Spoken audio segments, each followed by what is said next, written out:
o site da igreja e ouvirem as 3 palestras do reverendo Ricardo.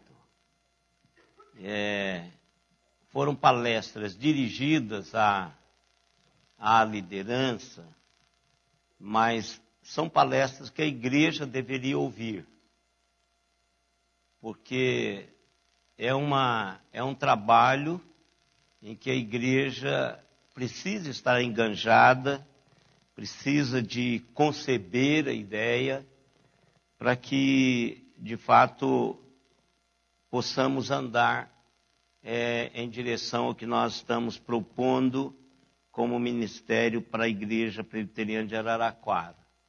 Então, quando você tiver tempo, acho que todos já estão, né, irmão Valdir? Todos já estão. São estudos longos, então você pode dividir quanto tempo você quiser, tá bom? Então, acesse lá, e é uma palavra muito gostosa, ele tem uma maneira boa de pregar, e tem consistência, é um pastor sério, então faz bem ouvi-lo. Vamos curvar as nossas cabeças, irmãos, vamos orar, vamos agradecer a Deus pela bênção de estarmos juntos. Pai amado, é com gratidão no nosso coração que nós estamos aqui de novo na tua casa, como igreja do Senhor, dispostos a continuar ouvindo, Deus, a tua palavra, continuar, Deus, no aprendizado, para sermos de fato discípulos do Senhor em todas as áreas das nossas vidas, não só nas áreas que nos convêm, mas abrangendo toda a nossa realidade existencial. Que o Senhor nos ajude, porque sabemos, ó Deus, que por nós mesmos nós somos incapazes de nos tornarmos naquilo que o Senhor sonha para cada um de nós. Por isso precisamos do cuidado e do carinho do Senhor. Portanto, ó Pai, em nome de Jesus, ajude-nos a caminharmos, ó Deus, nesse aprendizado. Abençoa ricamente, ó Pai, os irmãos que estão conectados conosco, que o Senhor também leve com graça e com misericórdia essa palavra aos seus corações, e que todos possam experimentar esse movimentar do teu Espírito nas nossas vidas. Pedimos, ó Deus, também por aqueles irmãos que sofrem com enfermidades, com perdas, que o teu Espírito Santo esteja confortando seus corações. Em nome de Jesus, nós te oramos e te agradecemos. Amém, Senhor. Amém. Amém. Alguém me perguntou essa semana, pastor, o problema da doença do senhor é onde deixa o senhor falar meio assim errado, diferente, assim com a boca, com a língua presa? Já que essa pessoa perguntou, eu estou achando que os irmãos também possam. Isso aqui é como quando você coloca um aparelho, aí você fica, se você conversar com a Elda, quem conversa com a Elda há muito tempo, a Elda não está falando como a Elda fala, porque ela tem um aparelho na boca. Você já tirou, Elda? Não, né? Então tá lá, ela fala um pouquinho assim, porque o nosso cérebro, ele codifica. Tem 57 anos que eu falei sem ter esse negócio na boca aqui. E por causa da cirurgia eu tive que fazer uma esplintagem. E essa esplintagem é um acúmulo de resina na parte inferior que não tinha aqui. Então toda vez que a minha língua bate lá, ela não quer bater lá. Então ela trava a palavra que vai precisar dessa questão labial inferior. Algumas eu não tropeço, mas outras, ela bate e não tem jeito. Então é como se eu tivesse com um aparelho ortodôntico na boca. O cérebro está dizendo que tem alguma coisa errada aqui, preciso tirar, porque senão eu não vou continuar falando. Mas isso vai ficar uns 6 meses, irmãos. Até lá eu já aprendi a falar com esse negócio aqui, certo? Então, para os irmãos que acham que não tem nada a ver, irmãos. A minha questão é uma questão só emocional. A questão é que eu estou envelhecendo e a carga que eu carregava eu não consigo carregar mais. Esse é o meu único problema. Falei para o conselho, falei, meu problema com o ministério não é um problema, nenhum problema. Não é problema de vocação, não é problema de Alzheimer, não é problema, é um problema puramente emocional. Algumas realidades pastorais eu não consigo lidar mais hoje. Então, se eu fizer, eu vou adoecer. Então, para não adoecer mais eu não faço. Então, muitas das coisas que eu fazia, eu não consigo fazer hoje mais. Por exemplo, o meu amigo, reverendo Valdivino, ficou hospitalizado muito tempo e eu não consegui visitá-lo. Fui visitá-lo sexta-feira passada, mas tive a surpresa que ele foi internado novamente.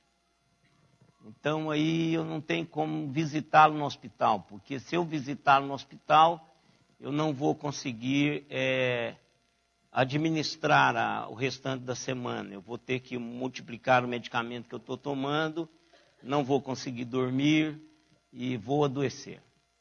Então a minha questão é puramente emocional, por isso que o pedido aqui à frente para que os irmãos poupassem-me um pouco, e o pastor Alexandre está auxiliando-me de uma maneira muito especial. Então é exatamente isso. Aquilo que eu suportava com tranquilidade, que eu levava com muita leveza, hoje eu estou somatizando isso. Quer dizer, cada problema, cada dificuldade, eu carrego do mesmo tamanho da outra pessoa, talvez um pouquinho mais, porque aumenta isso. Então esse é o problema. Mas é porque está chegando o momento de parar. Eu deveria ter obedecido, me preparado para obedecer o Antigo Testamento. Sacerdote para aos 50 anos. No Antigo Testamento, o sacerdote parava aos 50 e ficava auxiliando os outros, o pastor Alexandre e os outros pastores mais jovens, para ajudá-los a fortalecer o coração de cada um. E aí eu quis chegar até os 60, já está encostando aí. Então, é porque o ministério, algumas pessoas acham que o pastor não faz nada. Então, às vezes, seria bom trocar com o pastor uma única semana, principalmente aquela semana que é uma semana difícil. Então, o problema do pastorado, irmãos, que nós trabalhamos com a eternidade. O temperamento emocional do pastor, ele oscila de abaixo de 0 para 380 graus em momentos tranquilos. Por exemplo, hoje eu estou aqui e não posso passar isso, pastor Alexandre. Eu não posso passar o que eu tenho que fazer agora depois do almoço.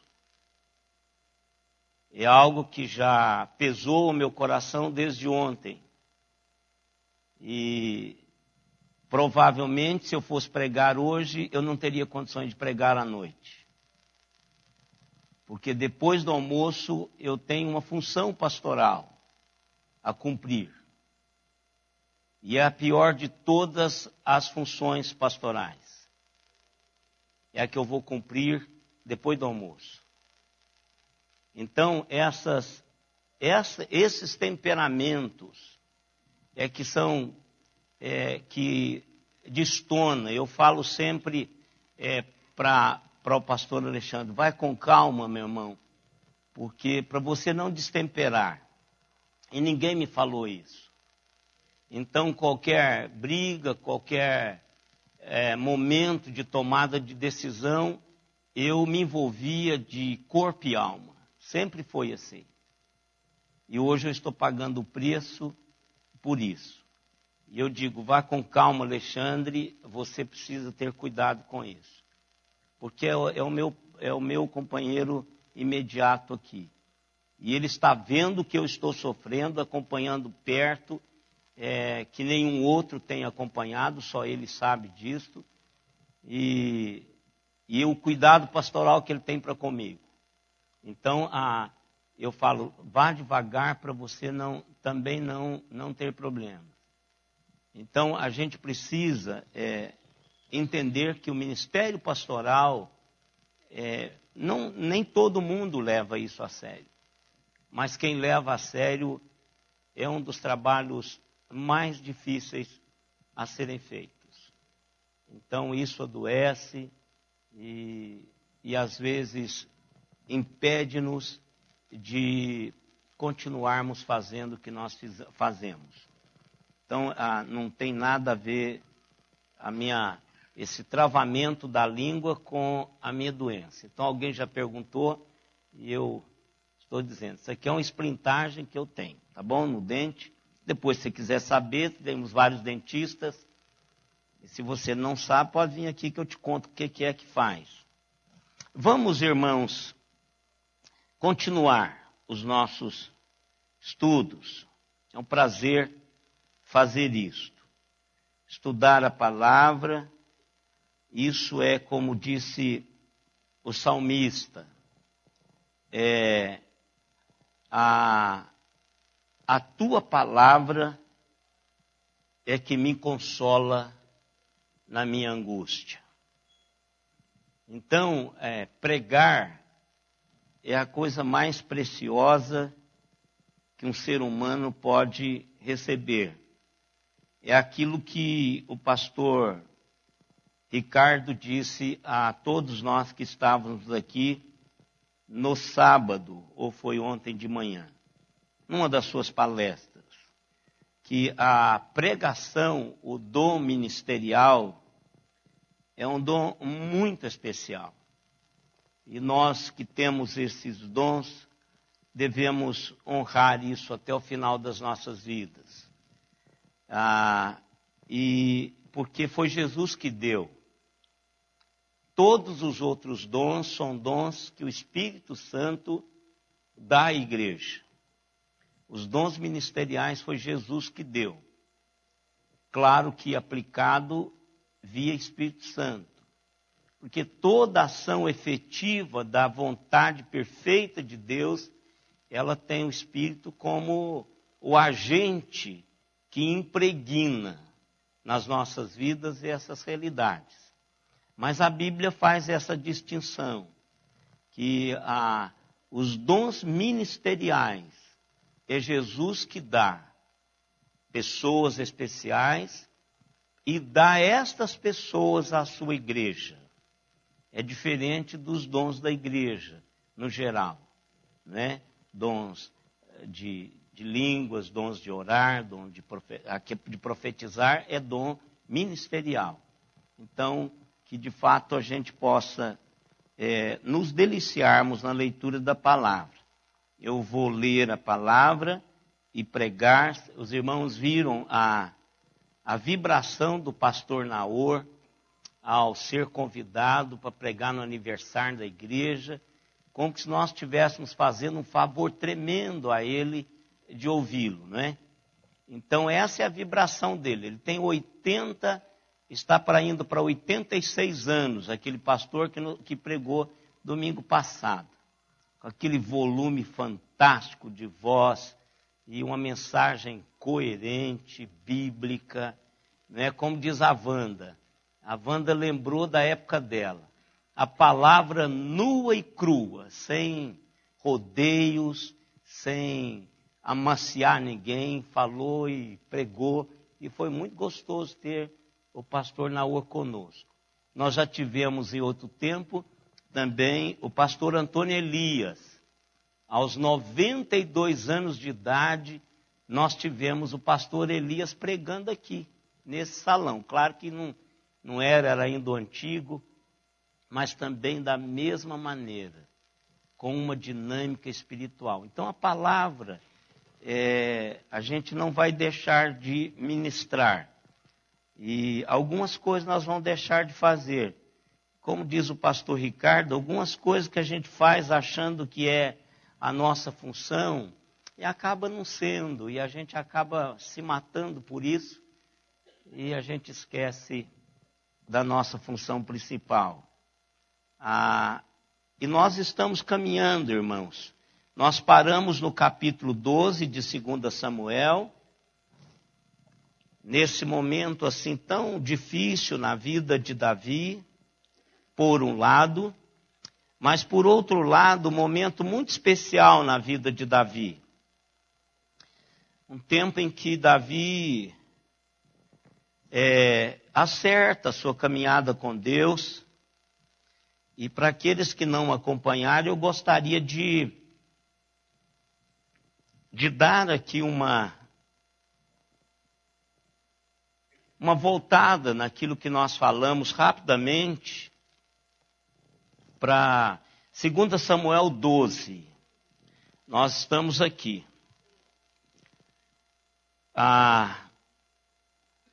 Quando eu era criança, irmãos, isso já faz muito tempo, uma das coisas que eu gostava e que eu continuei gostando até hoje é de galinha. Eu acompanhava o meu tio, eu tinha um tio que chamava-se Cristóvão, e esse tio teve um problema sério, emocional, que ele voltou para a casa da minha avó e cuidou dela até ela morrer. Esse tio meu era oficial do exército, eu acho que ele era, não sei se ele era cabo, eu acho que ele era cabo do exército, e houve alguma coisa em Belo Horizonte que ele pirou. E ele veio de Belo Horizonte a Rio Paranaíba, da próxima aos 500 quilômetros a pé. Ele saiu do exército, abandonou lá e foi a pé até a fazenda da minha avó. Depois disso, o tio Cristóvão nunca mais saiu da fazenda. Nunca mais. Mas pensa num tio fantástico.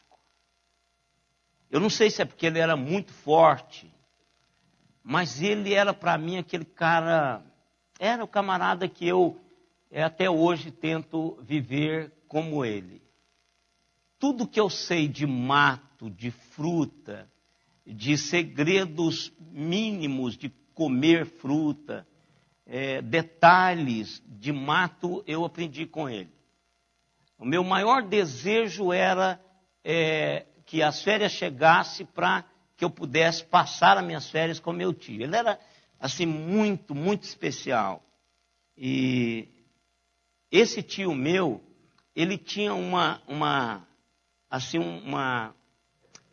girocínio para lidar com animais, e principalmente com galinha. Não tinha uma galinha que botasse em qualquer lugar que ele não conseguisse achar os ovos. E ele chamava todo mundo de dona. Isso podia ser minha mãe, a minha avó, eu. Então eu falava, dona, agora nós vamos colher o fruto das galinhas. E aí ele pegava um balaio com uma alça de um lado e de outra, então eu ia com ele. E era balaio mesmo. Quando a gente trazia muitos ovos para casa. E ele era tão metódico, tão certinho, que ele ficava, na hora das galinhas virem entrar para o galinheiro, ele fez assim de madeira, um galinheiro muito bem feito, com puleiro, com tudo. Então, toda tarde, as galinhas vinham para dentro do galinheiro, toda tarde. E ele falava assim, as galinhas, elas andam por toda parte na fazenda. Mas todo final de tarde, elas vêm para o puleiro. Elas vêm para casa. Se você quiser ter a experiência disso, você pode dar um pulinho lá no Bet Shalom. Está pertinho aqui. Um dia desse eu entrei no meio da mata lá para ver um serviço que o irmão Ziel fez. E quando eu vi alguma coisa mexendo, eu vi um galo e uma galinha lá naquela trilha. Quem fez a trilha lá, estava lá naquele mundo. Eu falei, gente, o que essas coisas estão fazendo aqui no meio da mata? Quando é à tarde, todas elas estão no puleiro. O que eu quero dizer com isso, irmãos, é que o versículo de Números 32, 23, diz assim, e não se esqueça, o vosso pecado há de achar-te. Isso não é uma ameaça, não é nem mesmo uma promessa, é apenas uma declaração de fatos. Assim como as galinhas voltam para o puleiro à noite, você pode ter certeza do fato de que os seus pecados vão voltar para casa com você também. Não tem como. Eu sei que todos nós que aqui estamos sabemos disso, porque aqui não tem nenhum que não tenha pecado. E eu não estou excluindo a mim. Todos nós sabemos disso. Então podemos andar para onde quisermos, podemos ir para onde quisermos, que quando voltarmos, o pecado vai conosco para casa. Então, eu queria falar exatamente isso. Quando as suas galinhas voltam para o puleiro. Quando nós olhamos para o pecado de Davi, como nós fizemos durante vários domingos, nós vimos que o que houve primeiro foi uma concepção. E isso você pode ser um plebeu, um rei, um membro comum que nem aparece, um pastor. Não importa qual o seu posicionamento, qual o seu status, porque é assim que acontece comigo e com você. Primeiro há aquela concepção, depois isso vai evoluindo, isso vai crescendo, isso vai dimensionando, e se não for detido e abortado, vai ser trazido à luz. E quando isso acontecer, você colocou algo em movimento que algumas dessas realidades não irão parar e talvez vai durar a sua vida todinha e mais um pouco movimentando-se. Por que é, irmãos, que isso precisa ficar no nosso coração? Porque igualmente todos nós somos inconsequentes. Principalmente quando nós somos movidos por aquilo que somos formados. Somos movidos por o que somos. Pessoas cheias de desejos, de vontade, egoístas, que algumas vezes nós não conseguimos ter domínio próprio. Então todos nós podemos chegar e colocar isso em movimento. E a gente precisa de pensar nisso, porque quando pensamos nisso, pensamos consequencialmente. E aí sim, é o que nós somos treinados desde pequenininho. O que nós falamos com os nossos filhos pequenos? Hoje já não mais, por exemplo, os meus netos já não terão mais o problema de pôr o dedo na tomada. Não é? A indústria já fez aquela tomada lá no fundo, exatamente para evitar esse negócio, e ainda assim, algum esperto dos nossos netos ou filhos pode ainda levar um choque lá dentro. Mas nós treinamos os nossos filhos, se você puser o dedo ali, você vai levar um choque. Claro que ele não sabe o que é choque, porque ele ainda não tomou. Não é? Ele vai tentar, como tenta. Olha, não põe a mão aqui que está quente. E quantos dos nossos filhos faz isso? Então, eu e vocês somos treinados a entender que toda ação nossa tem uma reação. E que algumas coisas são piores do que as outras. Algumas coisas podem provocar a morte, outras coisas só provocam danos, e uns danos temporários, outros danos permanentes. É assim que nós somos ensinados, doutrinados. Então é assim que Deus quer dizer para mim e para você da mesma coisa. E às vezes nós esquecemos disso, irmãos. Por que que às vezes nós cortamos, às vezes nós levamos choque? Por exemplo, se você diz assim, tá aqui o Eliés e o Gesiel, eles são especialistas, trabalham, já estão quase aposentando, o Pedro que já aposentou na área elétrica, esses caras não levam choque. Não leva. Você que imagina. Qualquer descuido deles três que trabalham na área, levam choque. Levam. Se eles perderam um pouquinho, tiraram um pouquinho a atenção, desconectaram um pouquinho do perigo que é a eletricidade. Desses momentos que eu estava falando para os irmãos emocionais, que eu sofri muito, foi de um menino. Um menino, ele tinha...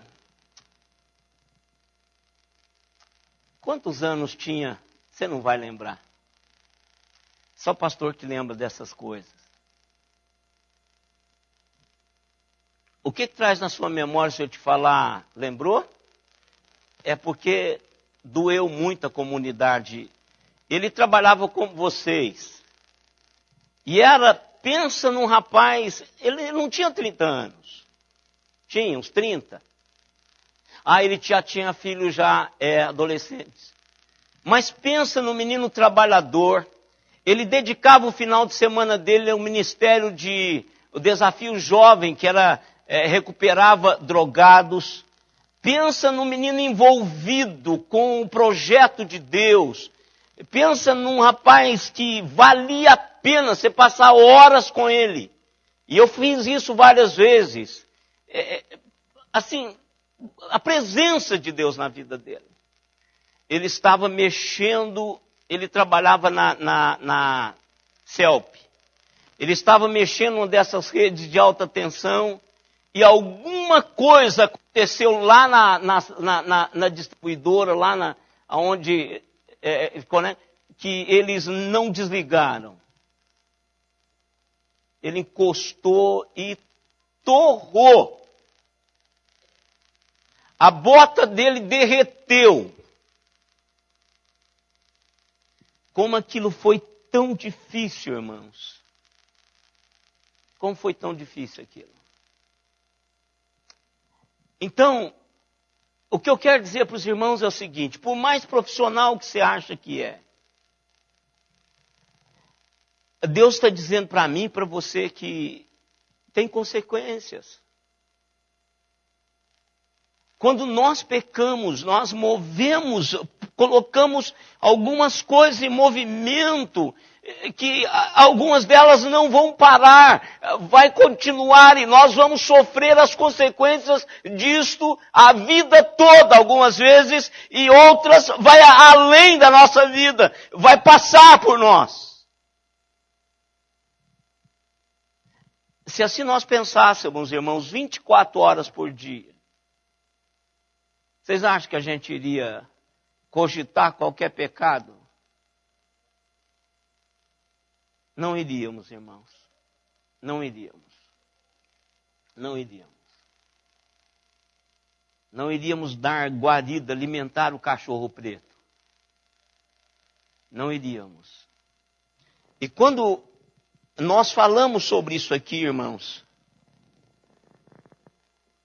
nós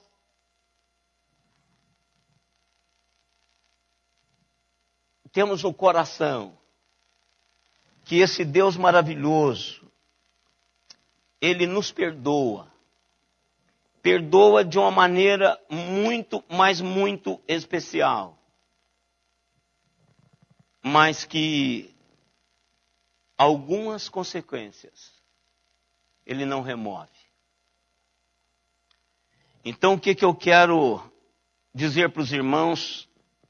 O princípio que Davi aprendeu até aqui é o seguinte: Deus sempre, coloque isso no seu coração, sempre, imediata e completamente, perdoa o nosso pecado quando nós confessamos.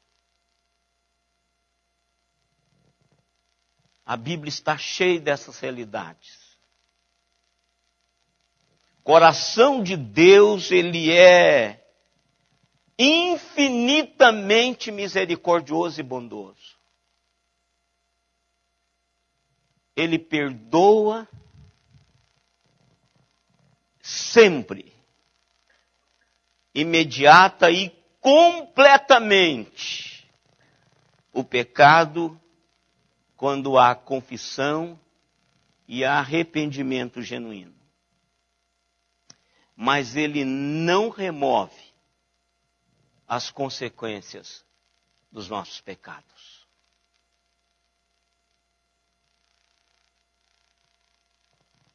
Não remove. Por que a gente precisa aprender isso, irmãos? Porque tanto eu quanto vocês, isso aqui não vai experiência de conhecimento teológico, bíblico, isso é da vida, minha e sua. Nós achamos que quando confessamos, as consequências também são apagadas. Não são. Não são. Vocês querem rever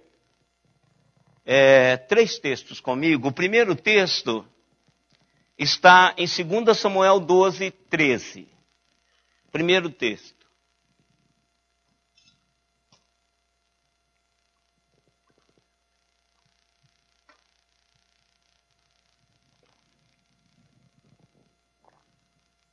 Quem achar pode ler.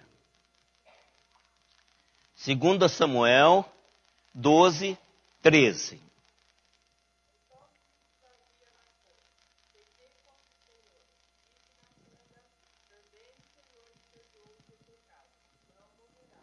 Isso é graça. Isso é graça. Todas as vezes que eu e vocês pecarmos, essa porta da graça está aberta. Isso aqui não é um postulado reformado, isso aqui é um postulado bíblico. Em todo tempo essa porta esteve aberta, irmãos. Claro que no Antigo Testamento um pouquinho mais laboroso, por assim dizer. Tinha que ter um tempo, tinha que ter um custo financeiro para comprar. E lá estava para o mais rico, mais pobre. Então, compraria uma rolinha e o sangue daquela rolinha na mão do pobre valia tanto quanto o boi gordo na mão do fazendeiro. Então, custava alguma coisa para a pessoa, financeiramente. Custava para a pessoa o tempo. Custava para a pessoa expor-se. Pensa nisso. Eu posso cometer um pecado, irmãos, e confessá-lo no meu quarto e ninguém ficar sabendo. Tem pecados meus que eu confessei e ninguém sabe. Tem pecados meus que eu confessei e só uma outra pessoa sabe. Agora, no Antigo Testamento, a pessoa tinha que se expor, ela tinha que ir em Jerusalém, ela tinha que levar alguma coisa, e dependendo da quantidade de bicho que ela levou, você olha e fala, nossa, esse cara, ele está ou pirado, ou achando que precisa, quanto mais sangue derramado for, melhor vai ser, mas ele se expunha, e precisava de um interventor humano. que deveria ter preparado durante a semana toda, ficado recluso, ficado lá buscando o Senhor, intercedendo por si mesmo, e ainda assim ele corria o risco de Deus não receber aquele ato de expiação. Era laborioso. Mas essa porta estava aberta de graça desde o Antigo Testamento. Para mim e para você, hoje, é muito mais fácil. Essa porta está escancarada. Jesus Cristo morreu como Cordeiro de Deus uma vez por todas. Então, por isso que eu e vocês podemos entrar no nosso quarto, podemos pedir a Deus que aborte aquele pecado, aquela iniquidade que já é pecado, e pare a nossa vida. Eu não preciso dispor. Então isso é graça. Deus perdoa e a gente não morre. Eu gostei da palavra do pastor Ricardo que diz, sabe por que fulano morreu? Porque ele é pecador. Pecador. Porque o pai, tadinho, eu imagino a situação, irmãos, eu tenho um coração pastoral nesse momento de sofrimento. Quem não tem uma certeza com Deus, a morte é a pior experiência da vida. Acabou, irmãos. Acabou. Fechou a história. Você pode ser o que você for. Pode ter feito o que você fez. Morreu, acabou. Acabou, irmãos. Então quem não tem uma profunda, uma realidade maior com Deus, isso aí é um ponto crítico de desespero. Então aonde aquele pai diz assim, onde está Deus? Porque Deus permitiu. É porque ele é pecador, por isso que ele morreu. Uma resposta boa. Deus está onde sempre esteve. Sou eu e vocês que somos pecadores, o salário do pecado é a morte. Vai morrer. Então, mas Deus não nos mata, nos perdoa. Eu teria morrido, irmãos, desde adolescente, se Deus não tivesse derramado graça sobre a minha vida. Eu tenho pecado digno de morte desde adolescente, irmãos. Desde quando eu comecei a entender essa dimensão de pecado, eu tenho pecados que eu não deveria estar aqui onde eu estou, se não fosse a graça. Então eu não morro. Não morro e não vou morrer. Deus já morreu por mim. Eu vou viver eternamente. A segunda morte, eu tenho certeza que eu não vou morrê-la. Porque ela já foi conquistada. E eu também não tenho certeza se vou morrer a primeira morte. É uma possibilidade. E do jeito que está indo, essa possibilidade, ela está ficando mais para trás. Se nós continuarmos na mesma velocidade, a raça humana, na mesma velocidade de podridão que nós estamos, Jesus está chegando, irmãos. Pode ter certeza disso. Jesus está chegando. Então, a possibilidade, se continuar assim, eu acho que não vou morrer a primeira morte. Mas se morrer também não tem problema. A morte da minha morte está na morte de Cristo. Não é? Então isso é graça. Esqueça disso. Segundo texto, ainda, 2 Samuel 12, 10, 11 e 14. Alguém pode ler.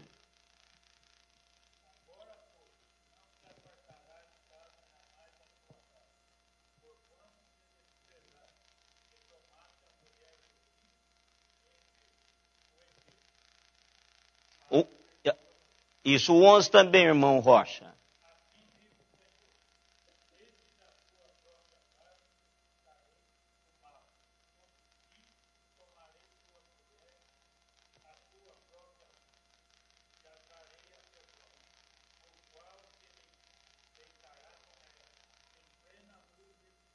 Quatorze agora.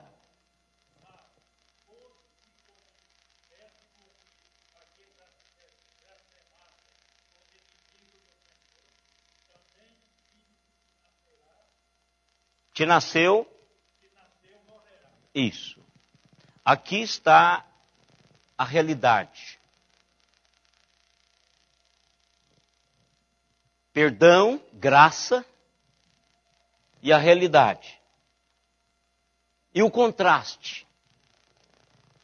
No 13, o Senhor traz uma palavra de perdão. Davi, meu filho, está perdoado. Você está perdoado, você não vai morrer. Seu pecado é pecado de apedrejamento.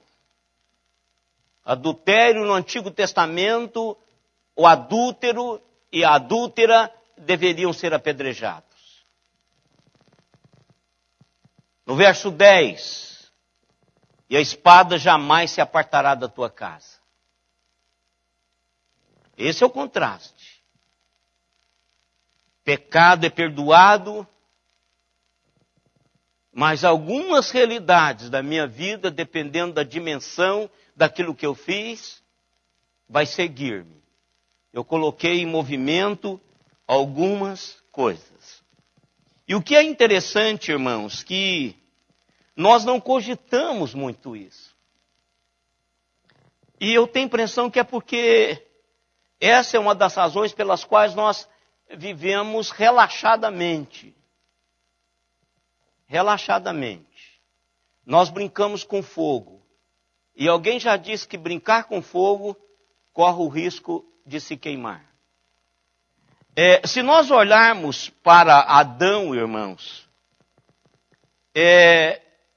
esse princípio é claramente demonstrado na vida de Adão.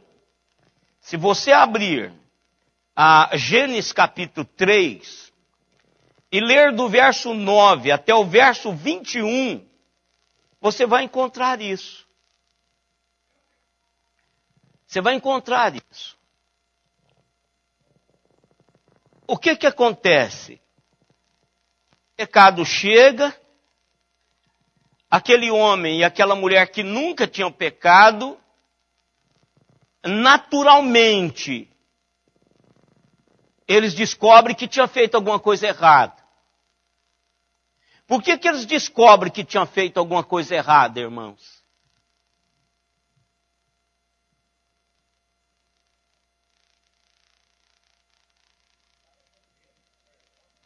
Medo, vergonha.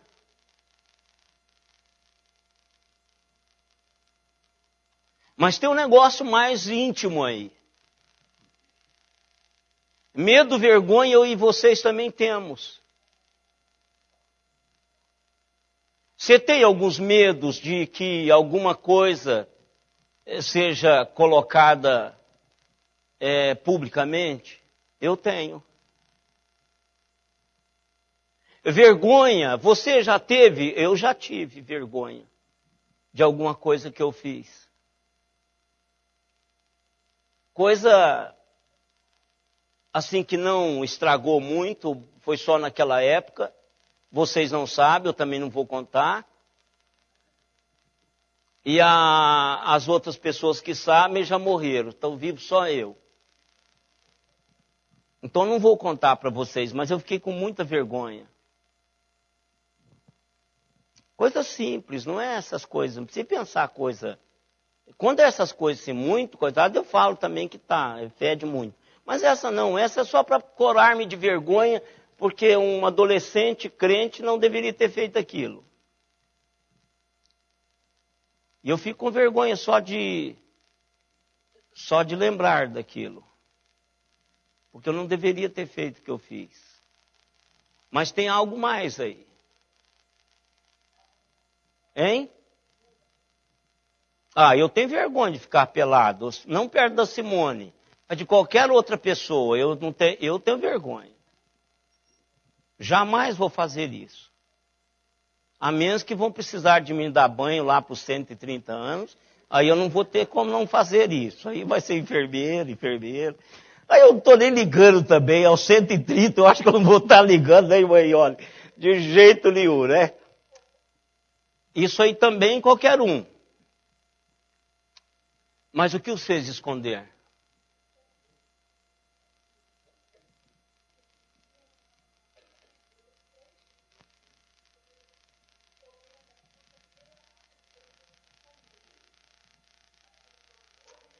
Irmãos, é isso, meu irmão.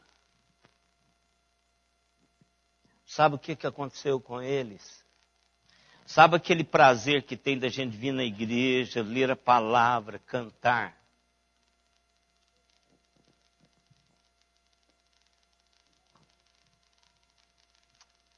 Aí você não quer mais Deus. Sabe por quê? Não é por nada, não. Você precisa dele. É aí que eu preciso dele. Mas sabe o que acontece com a gente? Ah, puxa vida, Deus. Eu não mereço nem estar lá.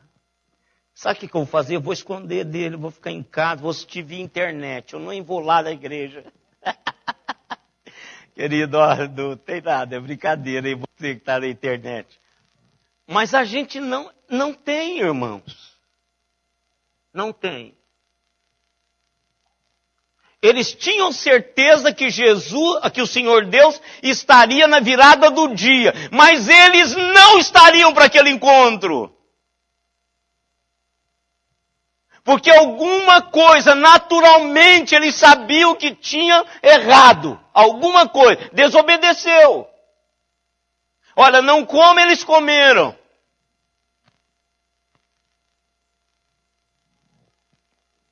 Deus fulmina esse casal? Não, porque nós estamos aqui. Aí Deus começa um processo de restauração. E a primeira coisa que Deus faz é vesti-los. E nesse vestir, Deus já começa a mostrar o preço do pecado deles.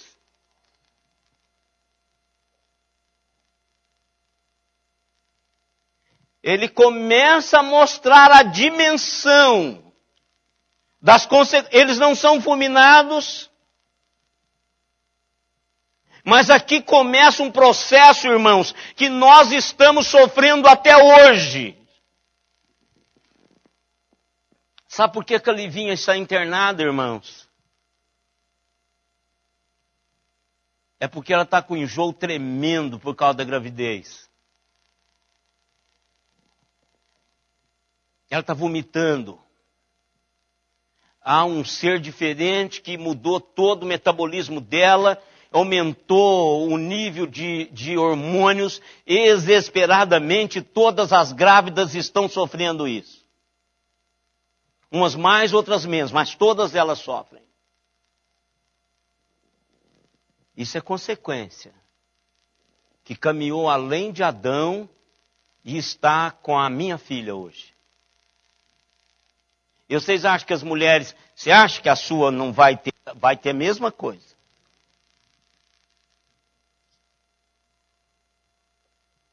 Mesma coisa. Você transmitiu isso para ela. Deus diz assim, então você vai sofrer dores de parto. Não é só contração não, irmãos. É todo esse negócio.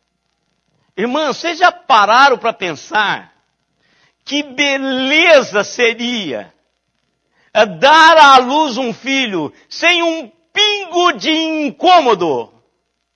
Era esse o projeto de Deus.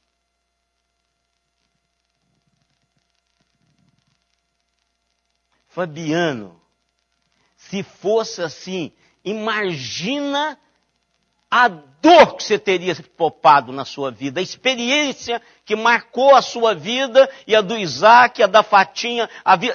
Você imagina, Fabiano? Hein? Você teria mais uns 5. Claro, Francisco também.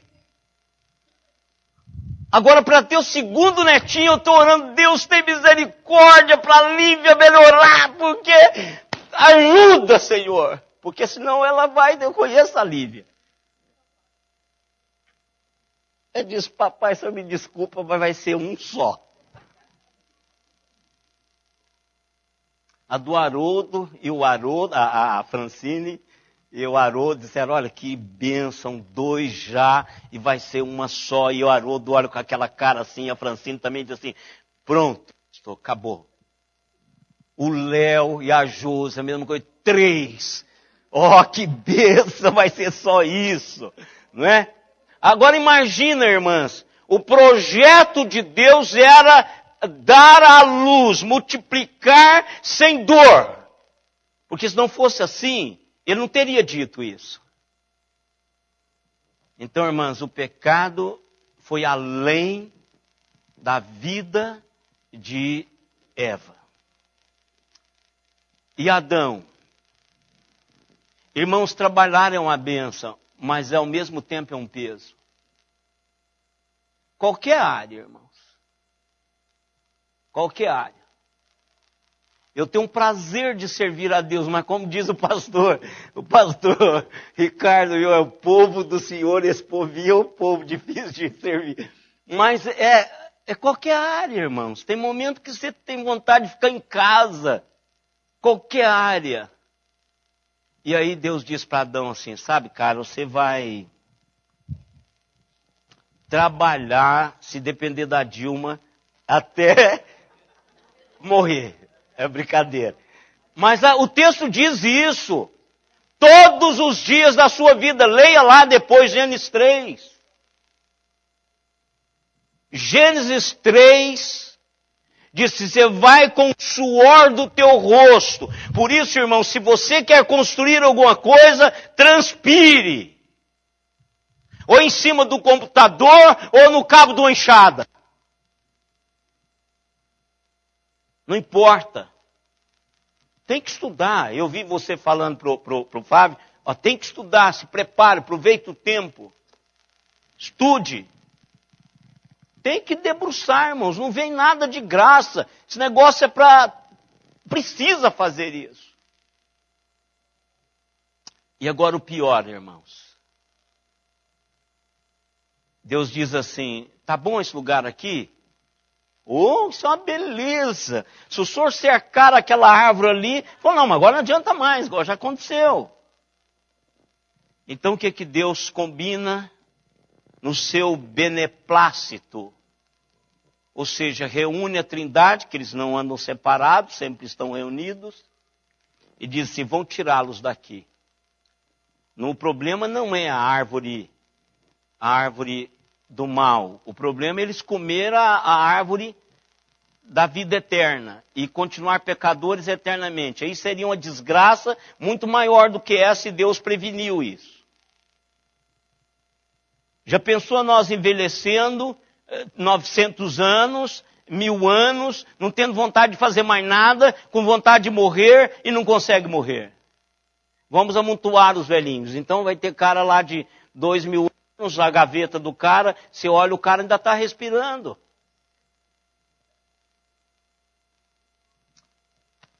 Aí eles perdem, irmãos, aquele lugar bonito. Vamos colocá-los para fora. Agora pensa numa coisa, irmãos. Aquele lugar é o lugar mais fértil.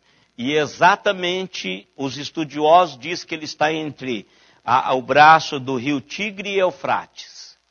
Ali era o Éden. Porque é a parte mais fértil do planeta. Segundo os estudiosos, era ali que era o Éden. Aí põe eles para fora. E quando os põe para fora, ele diz assim, não é aqui que você vai plantar alface, para dar alface desse tamanho. É lá fora. Você vai arar a terra, e essa terra vai produzir espinho, essa terra vai ter braquiária para tudo quanto é lado, essa terra você vai ter que batalhar para fazer isso. Isso é consequência, irmãos, do pecado.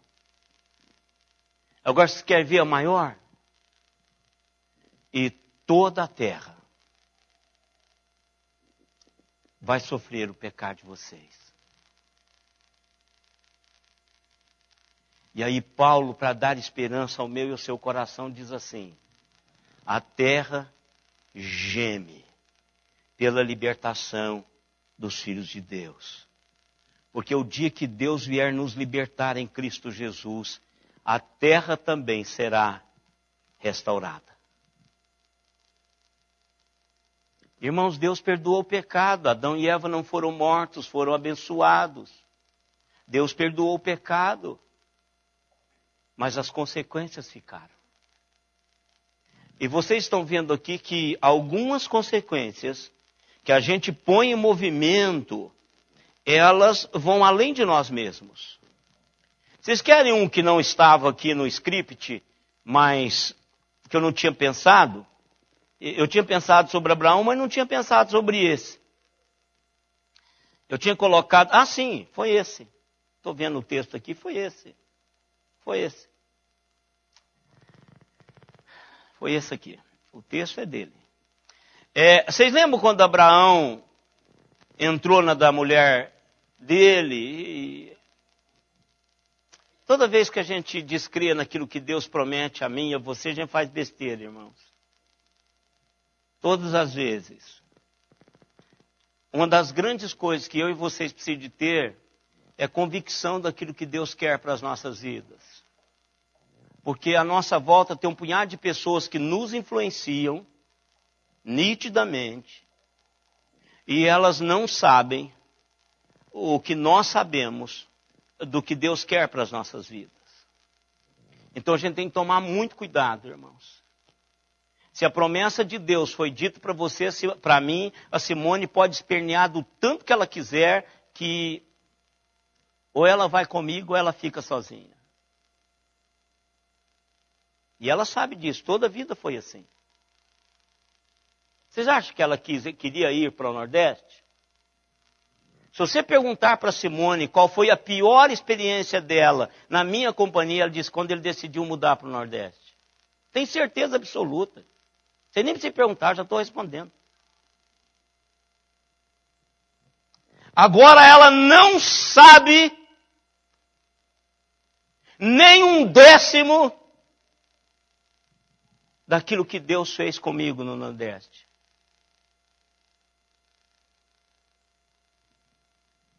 Porque Deus queria que eu fosse para lá. 2 vezes. 3 vezes. 3 vezes eu larguei o Sudeste e fui para o Nordeste. Primeiro, para estudar.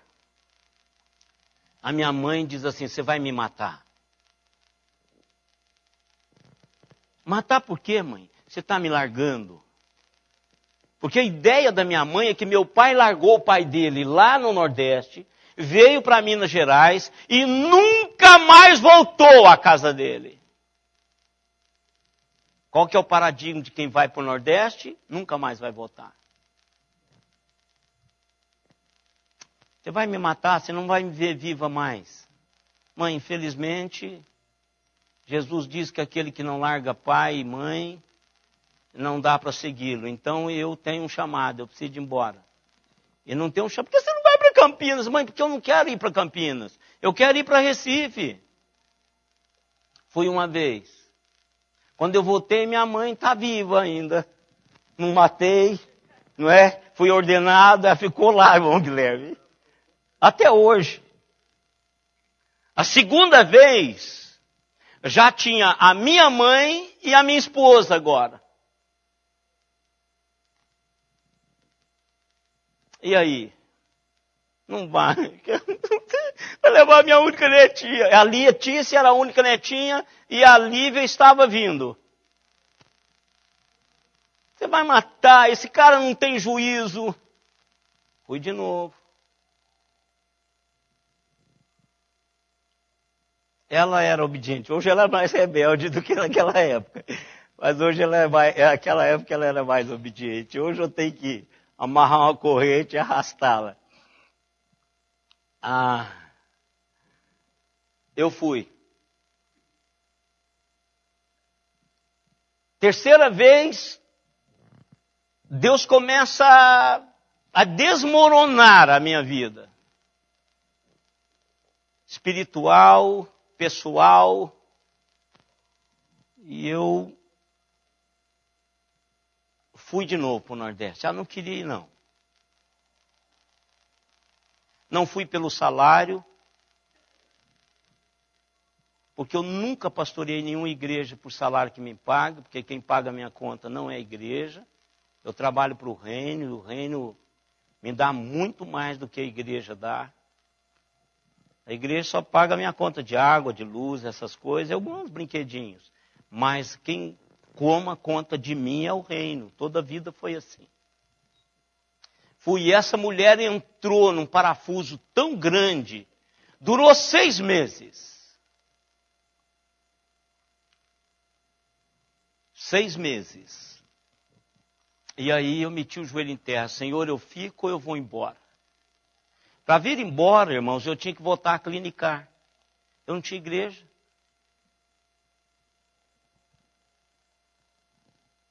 No meio do ano eu decidi vir embora.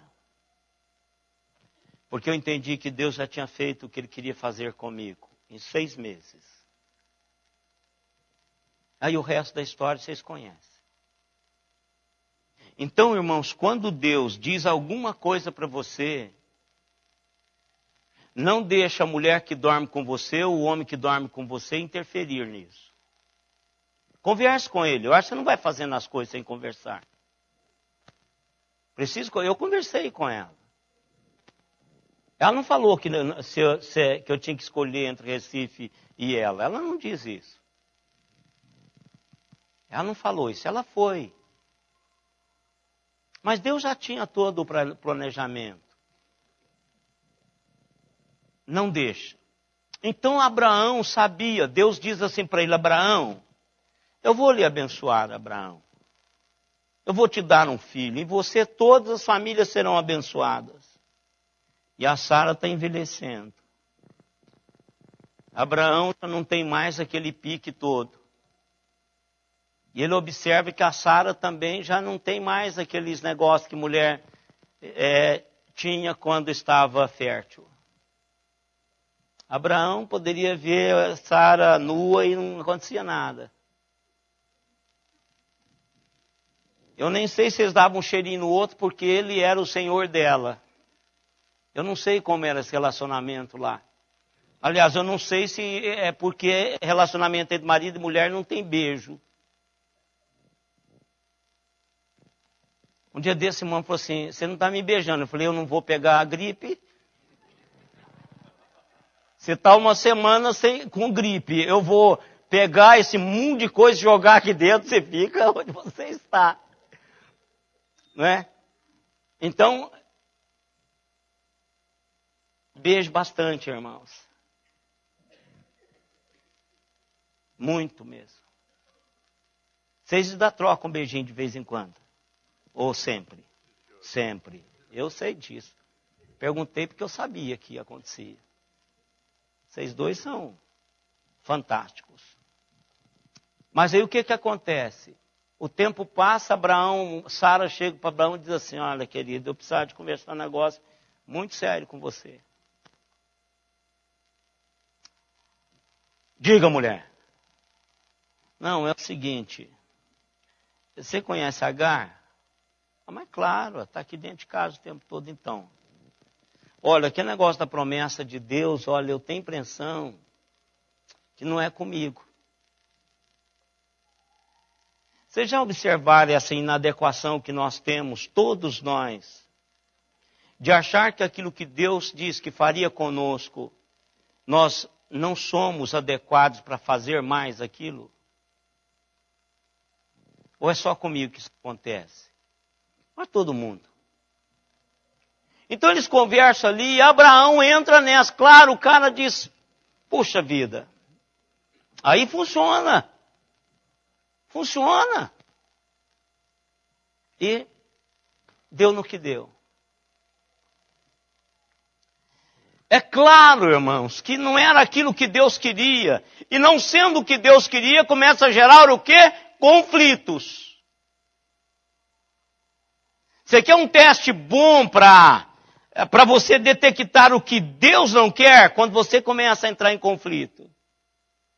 Mas às vezes aquele conflitozinho, sabe aquela dorzinha de cabeça, você não toma nenhum analgésico, não se preocupa?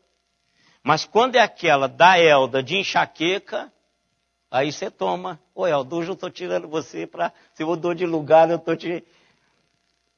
Enxaqueca, aí você tem que tomar. Você fecha o quarto todo e se enche de medicamento.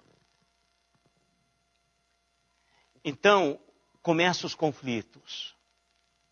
E aí a mesma Sara chega para o marido de Abrão. Claro que ele não iria desistir disso. Olha, você tem que mandar Agar embora.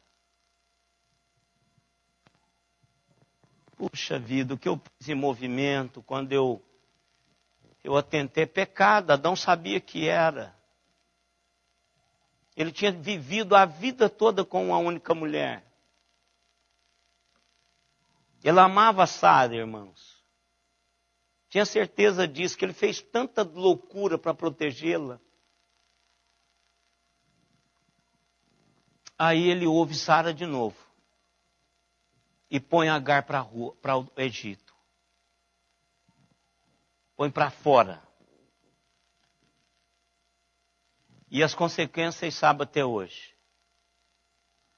Os descendentes de Ismael estão aí matando tantos quantos eles querem. Os iatolás comeínes todos são descendentes de Ismael. Então, irmãos, Deus perdoa o pecado. Mas as consequências não são removidas. Se você transa sem ser casado, a menina pode engravidar. Ou você vai carregar esse menino a vida toda nas costas e conserta esse projeto, ou você vai a uma clínica de aborto e carrega a marca emocional a vida toda. Toda vez que o bebê chorar, que você ouvir um choro de bebê, você vai lembrar que você abortou uma criança. Toda vez. Por isso, irmãos, que não que eu apoie o pecado, mas toda grávida que chega para mim e diz assim, pastor, eu quero casar, eu caso. Se for da minha igreja, eu caso. Porque para mim essa é a decisão mais certa. Reparar o erro. E é assim que faz.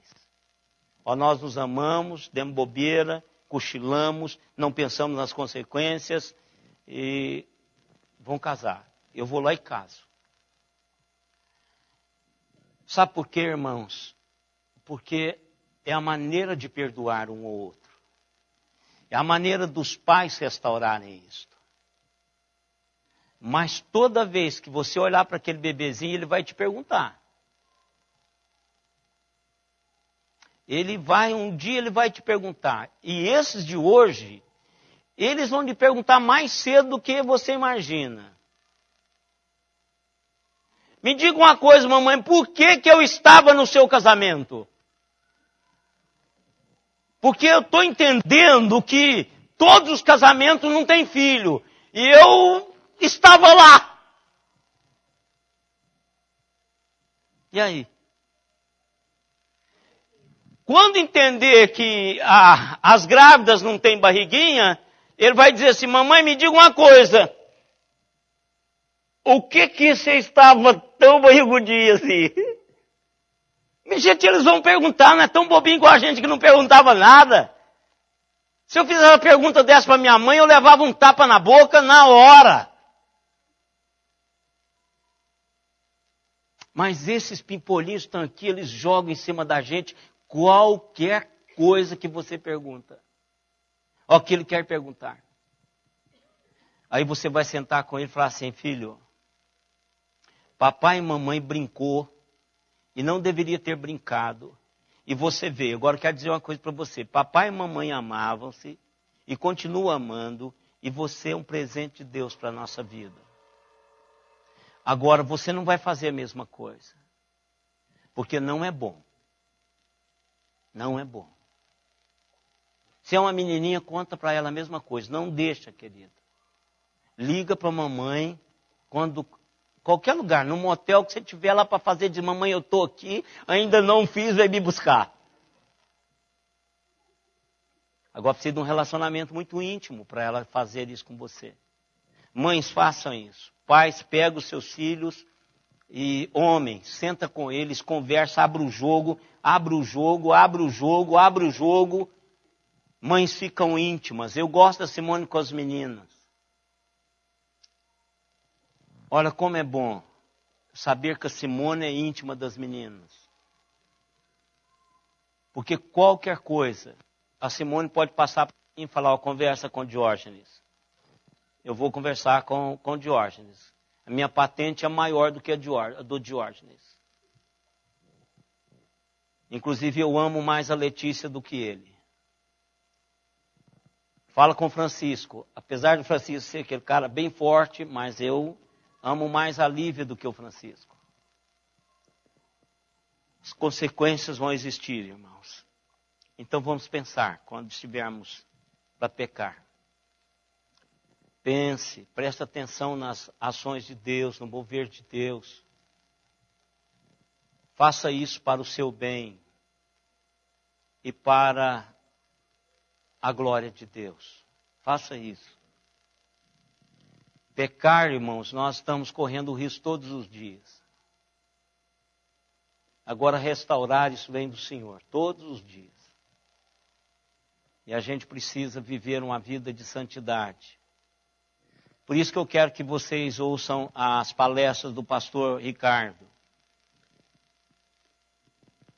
Quando ele estava pregando, eu falei, Deus, por que que a gente não considera isso o tempo todo? É porque a gente perde um pouquinho daquilo que Deus tem para as nossas vidas.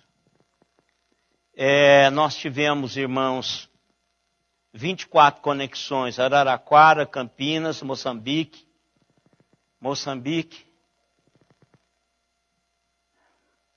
será que? Não, nem vou falar. Uberaba, Bauru, Franca, Piracicaba, Ribeirão Preto, Londres, Gaglianico, é isso?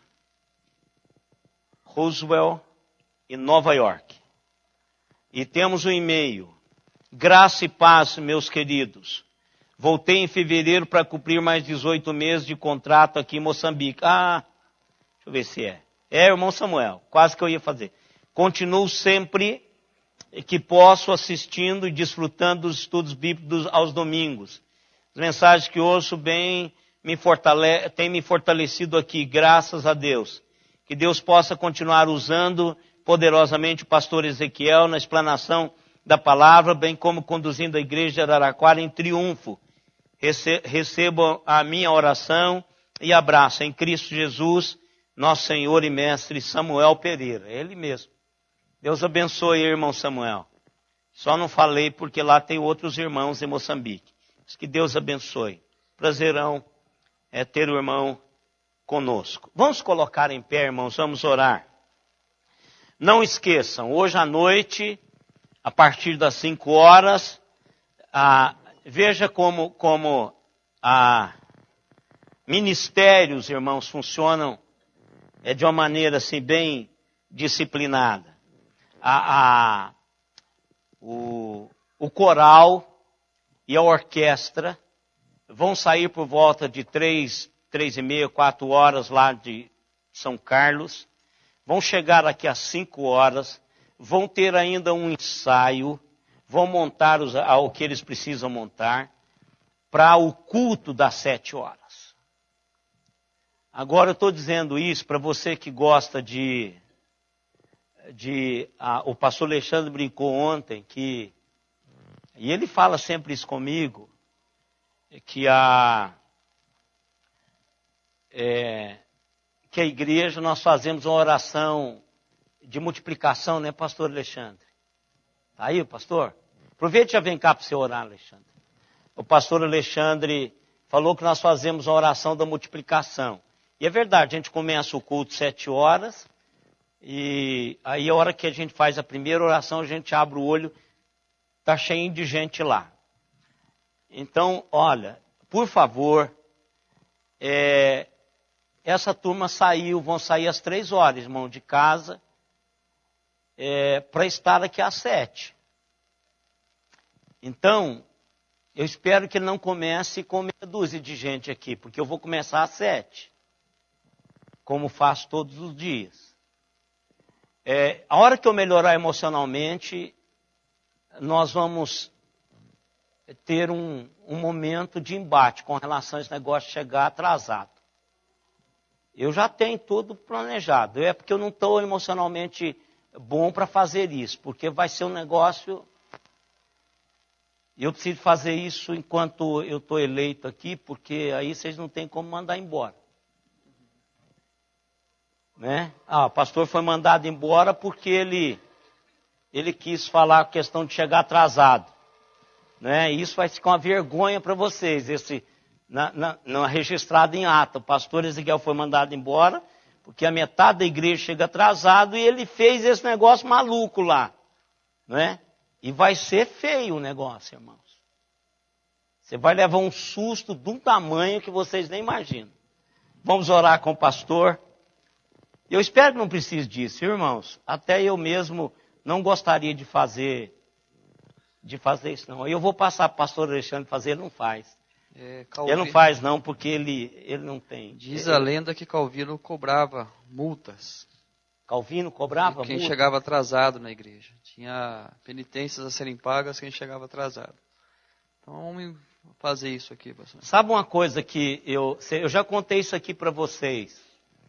Daquele pastor da igreja lá que deu para cada um uma vela. Cada membro ele deu, não sei se é uma vela, uma lamparina ou um lampião. Então, quando deixou o templo todinho escuro. E aí, se você não chegasse, aquele lado onde você sentaria, ficou escuro. Então, ele deu para cada membro isso e não pôs luz na igreja. Então, para a igreja acontecer, você teria que estar presente para fazer o ambiente clarear. E não era de 100 watts ou 130. Era um negocinho, era aquele coisa mesmo, aquele biquinho de luz. De lamparina de verdade. Vamos orar, meu irmão. Esse negócio de multa, só você ia ficar rico. Vamos orar. Vai que é o caminho, né? Isso. Vamos lá. Pai, obrigado, Deus, por esta manhã estarmos na tua casa. Amém. Tão bom saber, Deus, que o Senhor, Pai, redimiu a cada um de nós em Cristo Jesus. Amém, Senhor. Para esse novo relacionamento contigo, essa nova caminhada com o Senhor. Isso, Deus, tem investido na nossa vida a cada dia, através do ensino da Tua Palavra, Deus. Amém, Deus. Para que estejamos alertas, Deus, quanto às nossas escolhas, às nossas atitudes. E assim, Deus, entendendo, Pai, o peso do pecado na nossa vida. Amém. Nós ouvimos sobre isso, Deus, estamos ouvindo há longos dias sobre isso, Pai. Sim, Pai. Então que em nome de Jesus, Deus, possamos realmente refletir um pouco mais sobre isso, entendendo a graça do Senhor, entendendo o perdão do Senhor, Pai, sobre a nossa vida, mas compreendendo também, Deus, quão bom é andar contigo em santidade, Pai. Amém, Senhor. Então que o Senhor mova o nosso coração quanto a isso, Deus, para que possamos buscar dia após dia a Amém, estatura do varão perfeito que é Cristo Jesus, Amém. andando, Deus, em novidade de vida, para que possamos refletir através da nossa vida, Pai, esta vida com o Senhor, mostrando esse mundo, Deus, que está nas trevas, Deus, mostrando a eles que há sim esperança, há sim expectativas, Deus, quanto ao ser humano, porque nós entendemos isso na pessoa de Jesus Cristo, Pai. Amém, Ser com a Tua igreja, Deus, ao longo Sim, desse Pai. dia Sim, do Senhor, Deus, Sim, e Pai. prepara o nosso coração para essa noite, Amém. para que seja um dia de festa, alegria na Tua presença, Amém. para a Tua honra e glória, em nome do Senhor Jesus. Amém. Amém, Senhor. E agora, irmãos, que a graça do Senhor Jesus Cristo, o amor de Deus, o nosso eterno Pai, a comunhão, as consolações e o poder do Espírito Santo estejam em nós e sobre nós até aquele dia, quando com Ele nós nos encontraremos.